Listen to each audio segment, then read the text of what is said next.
This is the best moments of the Barbecue Central show in 10 minutes or less. Ever wish you could re-listen to your favorite interview or segment? Do you enjoy hearing older shows for the first time in years? Then the best moments of the Barbecue Central show in 10 minutes or less is just what you need. Thanks for listening and enjoy the show. That's right. I hope you enjoy the show. The best moments of the Barbecue Central show in 10 minutes or less, that is. Today's show comes from October 20, 2010. First up, Pitmaster Tippy Canoe Barbecue Crew. Joe Beeland is in. Joe is about to step off and head over to the Jack for the first time. Second segment today, great guest, Teddy Reeder, my favorite, I was going to say my favorite Canadian, but he's just one of my favorites, period. He's going to talk a little cold weather grilling, a little Halloween. Sounds like he's going to Mexico. A lot going on. Let's get to it. Here's Greg and Joe Beeland from October the 20th, 2010.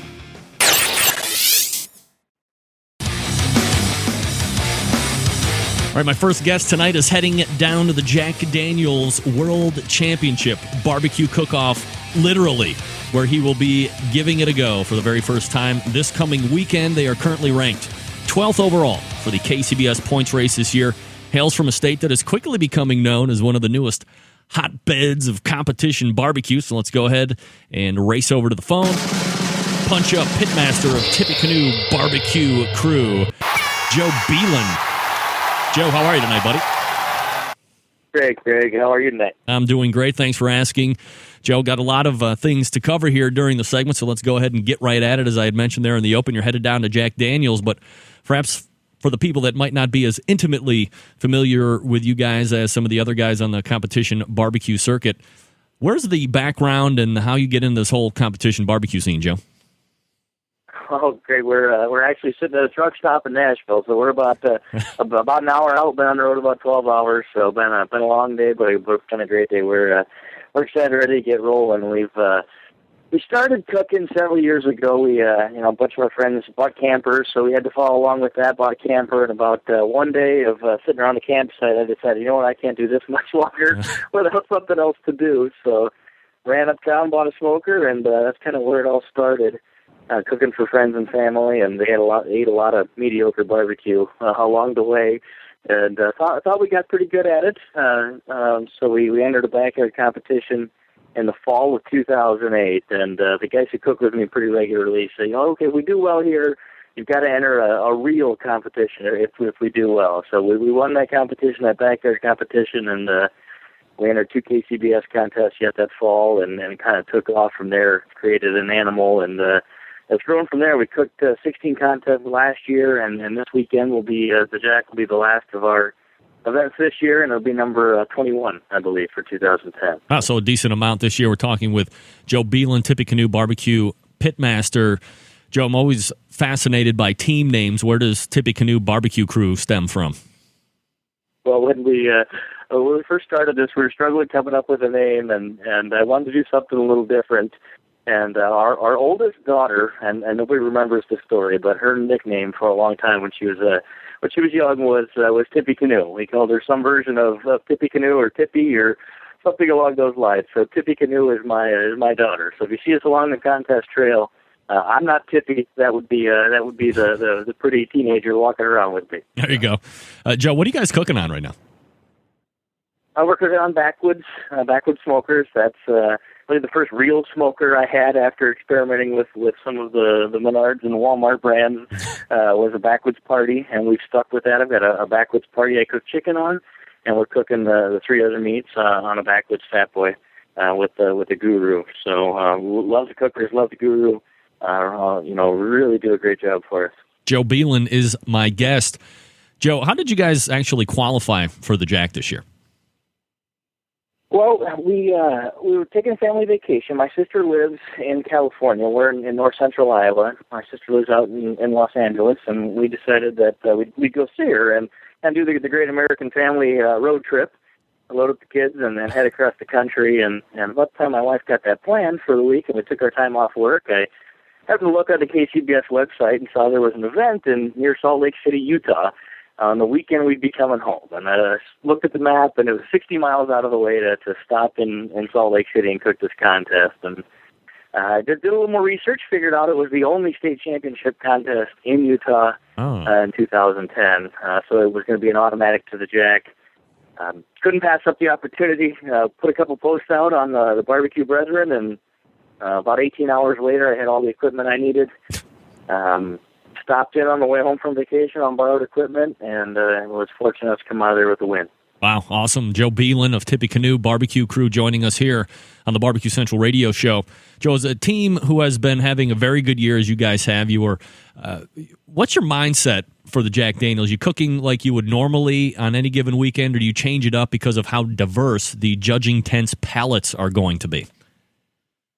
We're going to take the advice of everybody I've talked to, and we're going to cook what got us here. And we've been on quite a run. We won 5 contests since June 1st, finished out of the top 5, I think, 3 times out of our last 16 events. So we're gonna cook what brought us, and see how that brings us. Obviously, the one difference would be the white meat chicken. Now, I don't normally cook white meat chicken, so we're gonna do breast, boneless, skinless breast, and cut them up and see how that goes. But I've given that a lot of thought about changing stuff up, and we're decided not to do that. We cook in a pretty diverse area, and we cooked in 7 states this year. So granted, all in the Midwest, but we did Smoke on the Water in Little Rock this spring, and kind of saw how our stuff did down there. And other than the category we wrecked, we did pretty well there. So I think we're gonna stick with what we got. Joe Beelan joining us. You kind of dovetailed nicely into the white meat question that I had for you. Said you're going to go with the white meat breast. Anything that you're going to do special, strategy-wise, to keep it as moist as possible for the judges to sample? Yeah, we're going to undercook it. Quite frankly, we're going to make sure it's safe to eat, make sure it's done. But at the same time, I've been practicing white meat chicken. I'm quite frankly very tired of eating it. But we've been practicing it quite a bit, and I think I've got a system down. We're going to brine it to make sure we get some moisture in it and some flavor in it, and we're going to pull it fairly early, slice it up, keep it together in the box is the plan, so we can keep as much heat in it as possible. We've done a lot of practicing with cutting up chicken breast and throwing them in a box and letting them sit on the counter for 15 minutes and then dive in and eat. And I feel okay about what we're going to do there. In fact, I've threatened a couple times over the last month to throw a little white meat in some of our boxes as we've been practicing the competition. So we'll see what happens. Joe, I've heard from a lot of teams that go down for the first time that it's very easy to get caught up in a lot of the goings-on down there in Lynchburg, which can lead to your schedule getting compromised when it comes to the prep work. Have you made any special plans to guard against that? One of the things that maybe not intentionally, but one of the things we're going to have going on, I'm going to have half of the town of St. Ansgar, Iowa, with me. I'm going to have to, if nothing else, we'll have the largest cheering section. We're going to have something close to 19 people come and go throughout the weekend. So I'm going to let them do a lot of that stuff, and that's kind of been my plan. Kind of what I've got in mind is I'm going to get up early Friday and prep, like I normally do. I like to get to a contest early anyway, so obviously we'll be there. So we're gonna get up early, get the prep done, so I can partake in some of the stuff Friday afternoon. But for the most part, I'm gonna let some of my guests do some of those extra activities and enjoy that part of it. And I'm gonna try to focus on cooking while having a fun time and taking it all in at the same time. But I think you're right. That'll be a good balance. A lot of new teams there this year, and I think that'll be something that everybody's gonna have to keep in mind. Joe Beeland of Tippecanoe Barbecue Crew joining us here on the Barbecue Central radio show. Joe, there seems to be that recurring conversation amongst some pitmasters as to what event they would rather win during the course of a calendar year, or perhaps even during their barbecue career, the American Royal Invitational or the Jack Daniels World Championship Barbecue Cook-Off. Which one aside from both do you think is best to get as the win in your career as you do this whole competition cooking thing, the Invitational or the Jack Daniels? I think, and again, I'm fairly new to this game, but from what I've been around with the last couple of years and the research I've done, and just me personally, it's the Jacks. That's the end-all, be-all, the granddaddy. That's the one. It's hard to get into. In my opinion, it's the most prestigious event. Whether it should be or not, I guess is up for discussion. But I think it is right now, and that's the one that's on my radar. You know, we were reserve grand champs 2 weeks ago in the American Royal Invitational, and while that felt great, and that was quite an accomplishment, and certainly our biggest accomplishment as a barbecue team. This weekend would certainly erase all those memories, I think, just from the way I've got it played out in my mind anyway. To put in your request for a future show, please contact John Solberg via email at bbqcentralshow.com. What a nice guy Joe Beeland is. Just seems like a nice guy, doesn't he? Hey, before we get to the second segment, I'm going to ask you a favor. Subscribe to the Barbecue Central Show on your favorite social media platform. It is /BBQ Central Show on Facebook, at BBQ Central Show over on Instagram and Twitter. Very much appreciate the follow. That said, let's get right to Teddy Reeder and Greg Rempe from October the 20th, 2010. Head on over to the hotline and welcome in from the Windy City as we find him here, Ted Reeder. Ted, how are you tonight, buddy? Good. How you doing, Greg? I'm doing excellent, Ted. How are things in the Windy City of Chicago? I am in Chicago. I'm sitting in a restaurant with a good buddy of mine, Bradley, and we were eating at a restaurant called Aria, and just getting ready to sit down to have some dinner. So I'm pretty happy. Can't complain for Wednesday night in the Windy City. Nothing says getting ready for a great dinner like taking time out to contribute to the Barbecue Central radio show, right? I like my good friends in the world of barbecue. Hey, that's right. Okay, Ted, a couple of things that we wanted to talk about here tonight before we cut you loose to go to dinner is, of course, for those of us that are out there that actually experience the thermal changes during the course of the year, we have these things called seasons. And a lot of people might think that the barbecue and grilling season has come to an end, and they're actually looking to shut down and store the grills or barbecue. So for those people that want to do that, and aside from being completely ignorant, and we'll make fun of them later, any tips on how to properly shut it down until maybe the spring next year? Well, I actually want to make fun of them now because you should never shut down your grills and your smokers for the winter. I mean, it's just foolish people do that. I mean, how can you not want to have a grilled steak or some smoked pork shoulder or some smoked ribs or a brisket that's been smoked for 24 hours in the winter? I mean, barbecue is a passion, and we never, if you are a diehard barbecue lover, you don't shut them down. If you do want to shut them down, the first thing you got to do is you got to clean them inside and out. Clean them right down, cover them up, tie it tight, keep them dry, keep the moisture and the humidity out of those grills and smokers.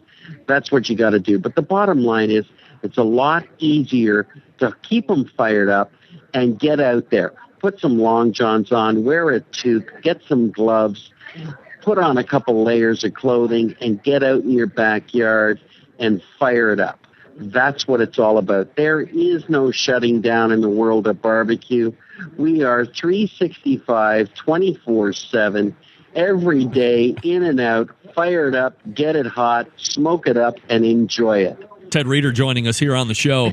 Ted, so that kind of dovetails nicely into the next question, which is for those of us that actually do it year-round and are going to be heading into winter season here over the next 4, 5, 6 months, depending on where you're at.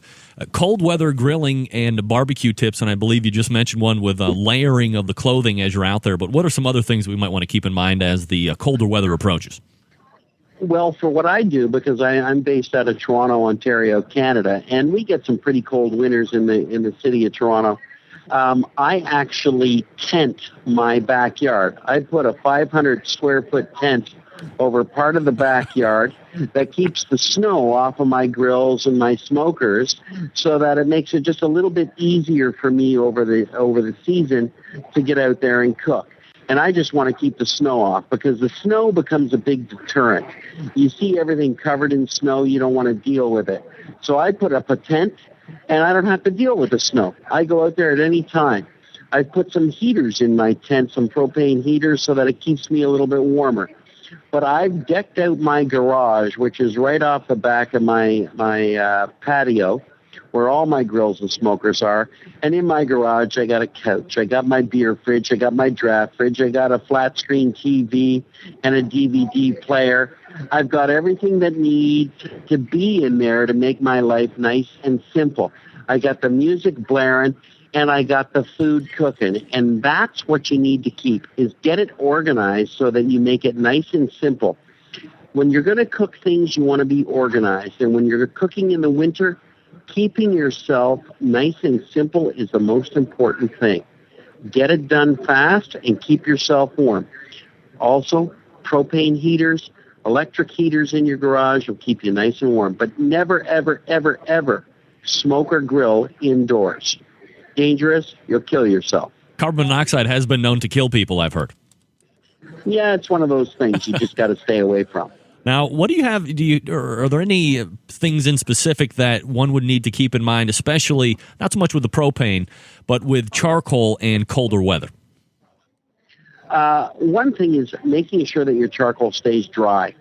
You don't want to have any humidity or moisture getting into that charcoal, which will take a lot longer for it to get up to temperature and burn.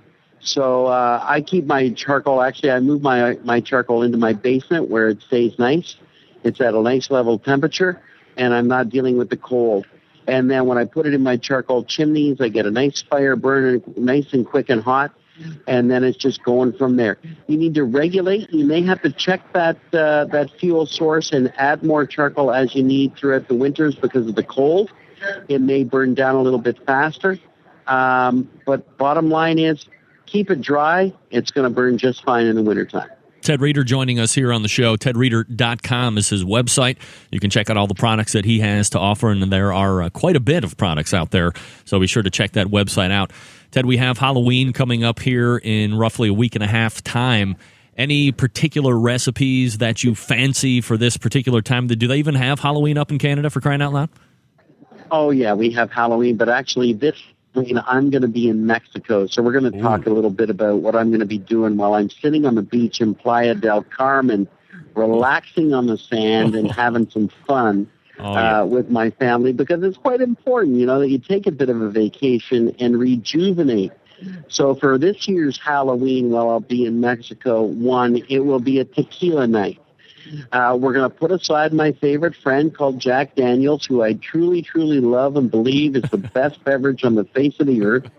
But I'm going to switch it up for the time that I'm in Playa in Mexico and strictly drink 100% agave tequila.